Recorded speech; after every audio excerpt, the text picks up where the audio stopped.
Jews. They controlled the education, they controlled the life, the social norms, and the religious practices of the Jewish nation. They controlled the entire society. They influenced society. Unfortunately, their influence was of a corrupt and wicked nature.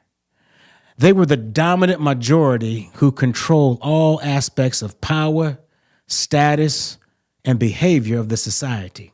And because they wielded so much power, no one really questioned the teachings or the practices of these Pharisees. That is, until Jesus came along.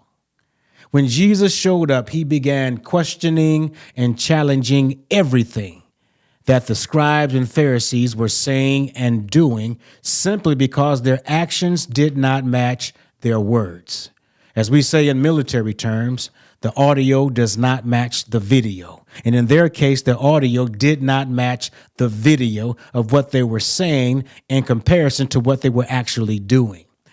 The reason Jesus was questioning and challenging everything was because he knew that these particular Jews had forsaken God and were abusing God's word for their own personal benefit, to keep power and control over the masses for their own selfish desires. When he questioned them, Jesus did not hold back truth. In Matthew, the 23rd chapter, Jesus gives his strongest rebuke against these Pharisees and Sadducees and their wicked practices. He warns them all throughout chapter 23. Woe to you, scribes, Pharisees, hypocrites. He says this all throughout chapter 23.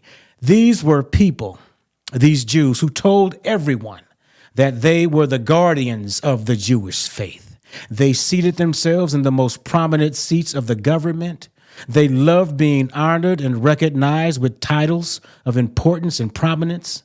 They gave long religious prayers and made long statements and speeches in public to be heard and seen by men. They used their status as religious leaders to abuse the people and to devour the poor. They put on the fine clothes and adorned themselves with the symbols of righteousness and with fine perfumes. They walked around smelling good. In Matthew, the 23rd chapter, in verse 27 and 28, Jesus says unto these same people who were in disguise with their hypocrisy, woe to you, scribes and Pharisees, hypocrites, for you are like whitewashed tombs, which on the outside appear beautiful, but on inside they are full of dead men's bones and all uncleanliness. So you too outwardly appear righteous to men, but inwardly you are full of hypocrisy and lawlessness.